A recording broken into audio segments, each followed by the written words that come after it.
This is the Global Podcast Network, where executives and professionals connect, share, and inspire.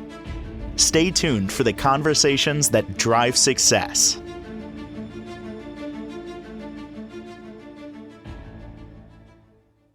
Welcome back, everybody. She is somebody that helps others who are being challenged in relationships and have potentially gone through a lot, as she has.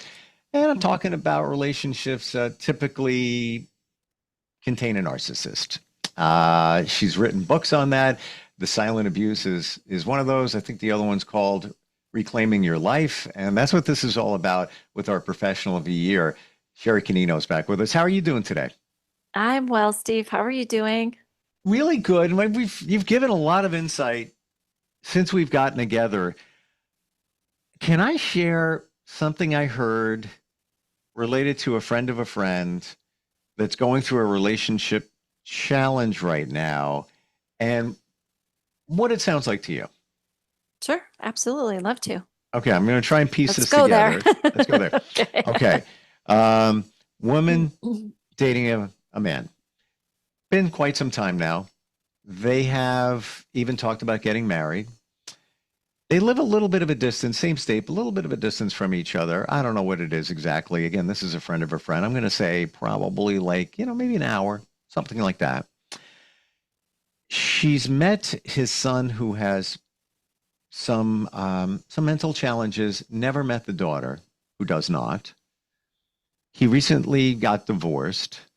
I bring it up because this past weekend was her birthday, but he traveled to another part of the state for his daughter's maybe graduation, and his ex went there as well.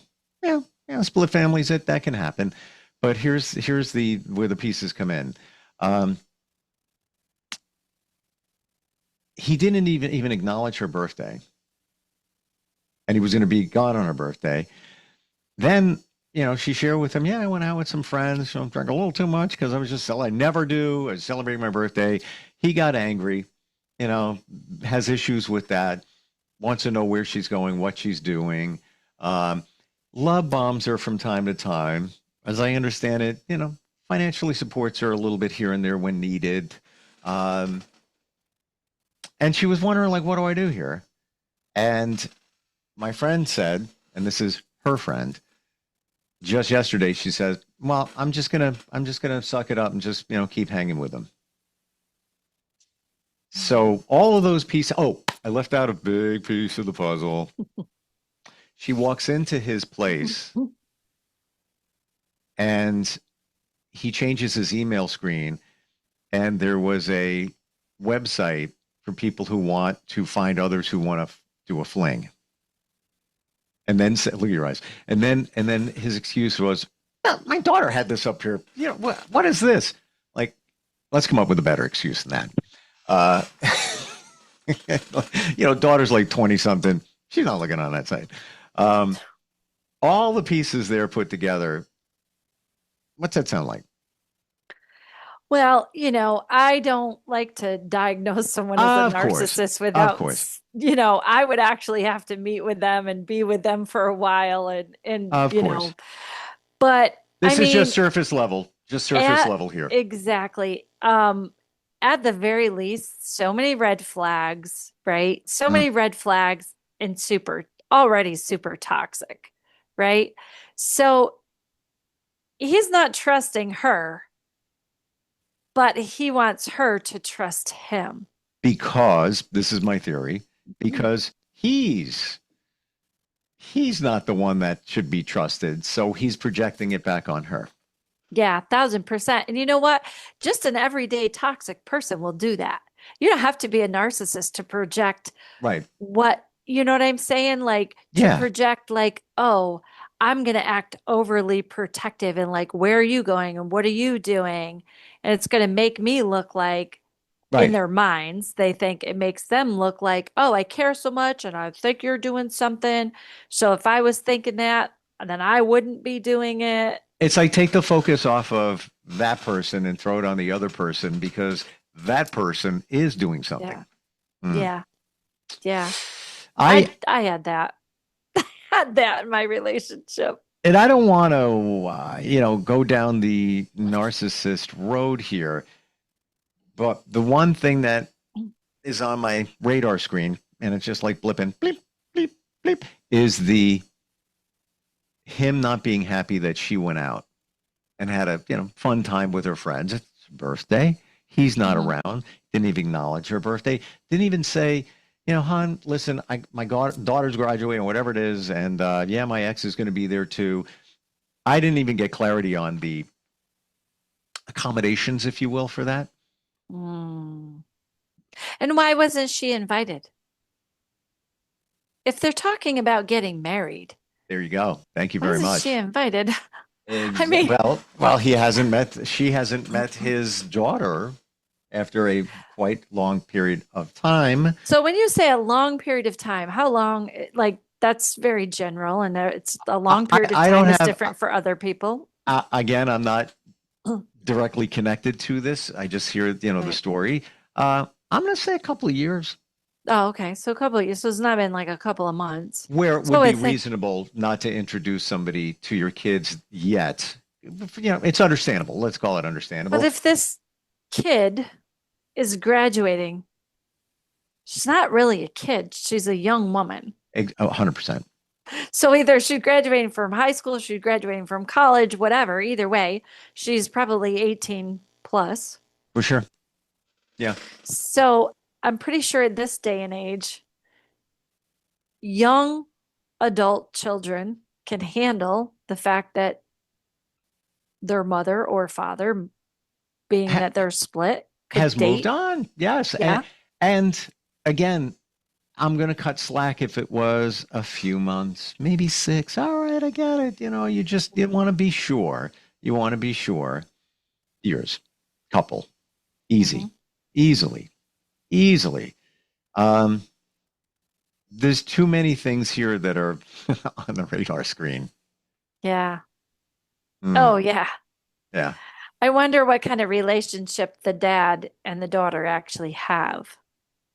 Good question. You bring up like the pinnacle point is why wasn't this person invited to this ceremony?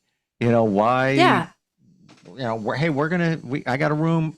Me and her are gonna stay in here. Your mom, she's staying in that room with whatever she's doing. Wherever the daughter is, I don't know how that would even shake down there. Or she stays with the mom. Whatever it is. Wasn't even invited. And again, back to birthday, wasn't even acknowledged. This one thing not to invite, maybe it's uncomfortable. That's a family situation there. I agree with you, though, if they're talking about getting married, but put that to the side. You would at least say, I'm sorry, I'm going to miss your birthday. Yeah, but Steve, do you hear what we're actually even doing, right? Like, okay, well, maybe this.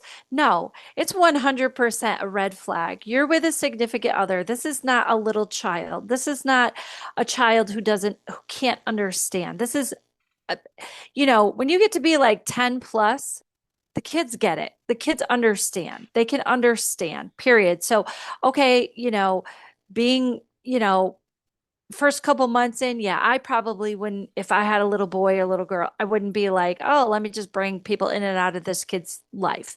Yep. But you've dated for 2 years or a year. I don't care, 6 months, 2 months. When it's a young adult child, no, there should be no qualms. There's no excuse. And if there was, that should be a conversation of like, well, I'm still really hesitant. I don't know, whatever. But if you're talking marriage and you haven't introduced your children, I'm not marrying it. I don't know. Your kids could be crazy. I don't know what's going on with your kids. Why can't I meet your kids? I don't want to be their mom. They have a mom. I'm trying to put the pieces together, Sherry. We as society, we always cut too much slack because it's 100% a red flag. You know why it's a red flag? If it's a red, okay, it's individually, right? So if it's a red flag for that person in the relationship, it doesn't matter why. It doesn't matter the length of time. It doesn't matter. Because if that's a red flag for you, it's a red flag.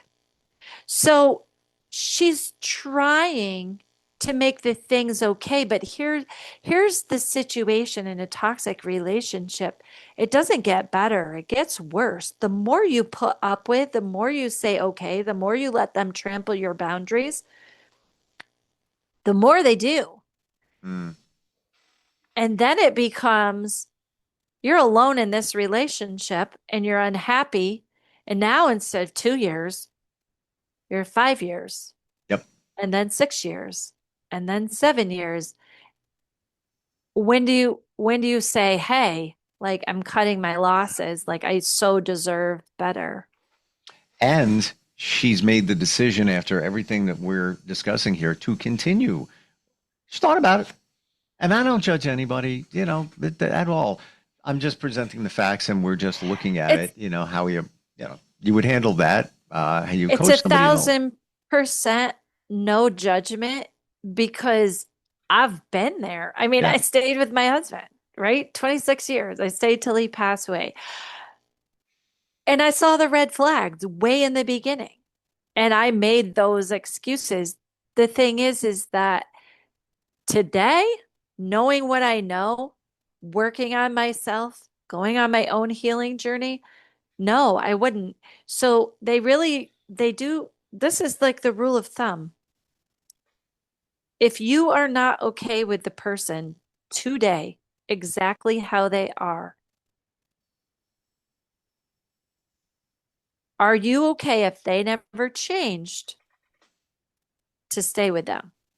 Don't stay with the expectation that they may change because we can't make people change. People change for themselves, their own reasons, when they want to, when they're ready to. Yep. And more times than not, if we make exceptions and we're enablers. We just let them.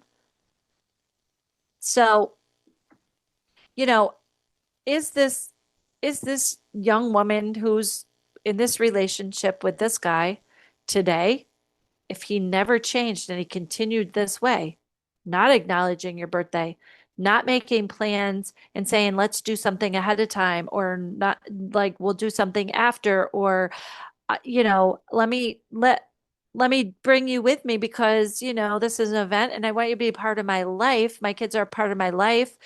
If we're going to get married, we got to do this thing. Like if she has to be okay with it never changing.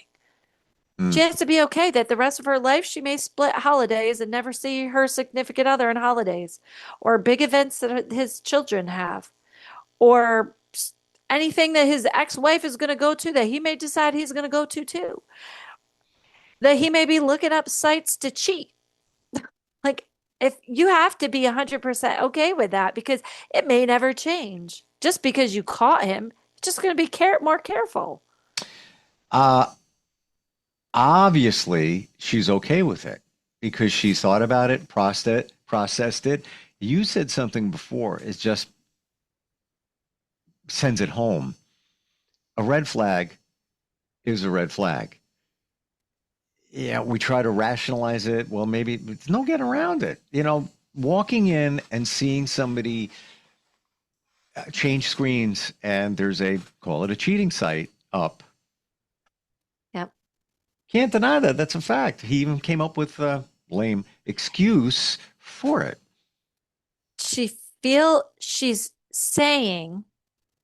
verbally saying she feels okay with it because there's something that has happened to her throughout her life down along the road, whether it be childhood, adolescence, whatever, where she doesn't feel worthy of somebody who's going to be monogamous and loving. Attentive, caring, transparent. Yeah. Yeah. I agree She with 100%. believes that this is what she should accept. So there's a big difference in, and again, there is absolutely no judgment here because I have been down that road. If I was coaching her, I would be like, you need to start mindfully journaling. You need to write down a list of all the things that you really, really love about this guy, things you wouldn't want to lose out on. And then all the things that he does that really hurt you and betray you. Uh-huh. And then we'd be looking at these, and I would probably almost bet my life on the list of what she calls good things are less than bare minimum. I call it the scale of life. So you put the pros and the cons and then weigh it on a scale. And is it going to go tip over to one side? By the way, I will add here, doesn't change the situation, but maybe better understanding of it. She moved many states away, a few years ago, whatever it is, and didn't really know anybody there. So then met him. But as I remember it now, he was somebody from her past that happened to live in that state. So they had a connection. Maybe they had a relationship. I'm talking like decades back, and they reconnected. So maybe in her mind, well, maybe this is meant to be. But it's yeah. Again, he's like an hour away. Who knows what he's doing when he's not around with her? He might be living a double life. Well, right. I mean, the only person that's going to be really okay in a relationship where the other person is cheating is if you both are like swingers and that's the thing you do. Right. And you have an open relationship. And that's already been discussed and predetermined and all of that. Which if she was okay with that, she wouldn't have had an issue with the site being up because she'd be like, oh, let me see who's for me. Right. Who'd you find? Yeah. Who can I find? Give me that site. I'm going in the other room. Yep.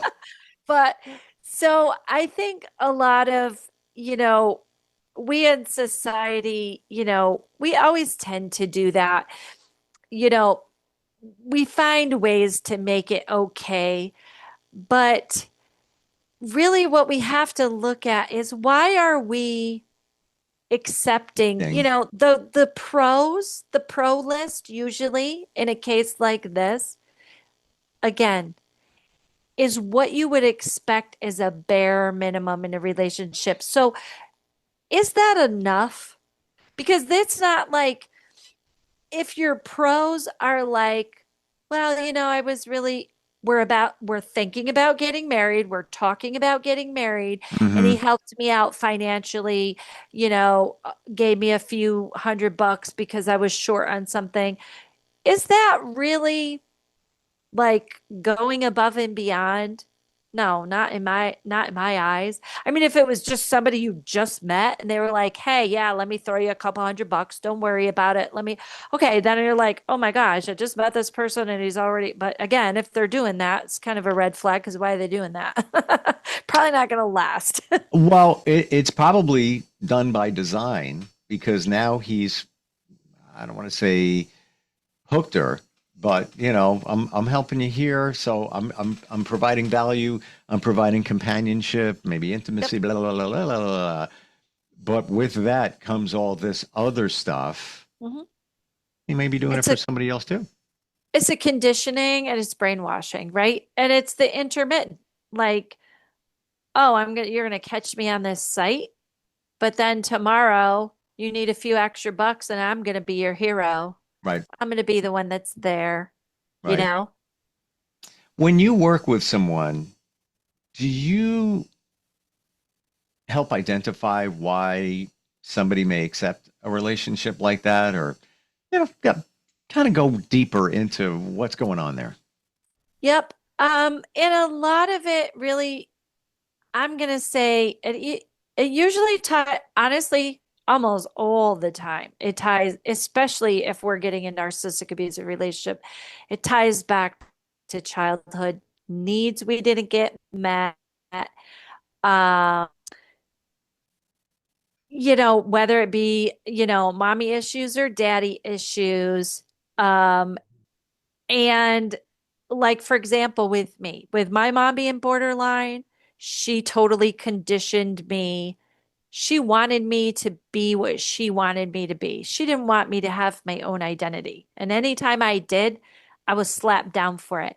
So people that are very much control freaks, Even if they're not, I mean, that's kind of a narcissistic trait. So whether they're full-blown NPD or not, they have these traits. We get drawn to that. We're used to that. We're like, oh, somebody controlling me. I need that. I'm used to that feeling. Mm-hmm. Even though I hate it and I don't want it and it doesn't make me feel loved, I've been conditioned already by my parents to understand that this is how love is. This is what love is. And it's comfortable. And what do we all want? We want to feel comfortable. It's safe. It may not be right, but it's safe. We don't embrace discomfort and we just go back to those safe things. I was in a relationship years ago where, I don't know if I shared this with you, she would always be confrontational. I'm very chill. You know, something would come up. She'd be like, wah, wah, wah. Even when the relationship was definitely on the decline, it even got worse. Even with like, all right, we're going to work this out. We'll figure it all out. And she would always be very confrontational. I thought about it after it was all done. And then it was like, oh, her father was abusive. There was a lot of confrontation. He was always, as I understand it, yelling, abusing her mother and her, and all of that. Yeah. To me, looking back, probably was her safe spot where that feels comfortable. So let me get back to that spot. How do I do that? Well, I create confrontation. Yeah. They need the highs and lows, the chaos. They don't, if everything just goes like this, it feels boring to them. So they create it. My husband he used to just pick at me and pick at me and pick at me. And it was so passive aggressive. Nobody would see it. And then I'd like flip out. And now I look like the jerk. Well, also, let's also interject in this, what you just said. Everybody doesn't know the full story. There's other little pieces there that nobody will ever know behind closed doors. So that person could come off looking like, well, he's just being a nice guy. He's trying to help. And you're there. No, you don't see what's going on here. We're out of time. I didn't want to focus on just this scenario with a friend of a friend, but it does illustrate I think it's good what you do and how you dissect, no judgment, dissect the situation. Somebody going through some stuff, maybe you want to talk to somebody like you, on a coaching level. How do they connect with you? Right through my website, which is soulfullywild.com. Starts with a conversation. It's confidential. It's transparent. You're there to help. You've shared. You've been through a lot to get here. And maybe that was for sure to help others. And I appreciate it. I don't know what to tell this friend of a friend. Even my friend, when she got the text yesterday, I was standing next to her. She's like, I don't know what to say. Like, how do you, when the text came in and said, oh, I'm just going to, move forward with it. Like, what do you say? Okay. That sounds cold. Sure. Yeah. I mean, not to get, I know we're out of time, but just here's the thing. Even with what I do, it's really more about holding space and trying to guide gently and ask the questions to get the other person. I don't really give advice. They have to figure it out themselves. We have to decide. Yeah. It's like anything. So if she's not there, it's her journey. And my friend just wrote back, do what's best for you. And what you do, not advice, you hold a mirror and a spotlight. Yeah. I know what it is. All right. Yeah. Thank you for today, Sherry. Appreciate it. And we'll talk soon, okay? All right. Sounds good. Thanks, Steve.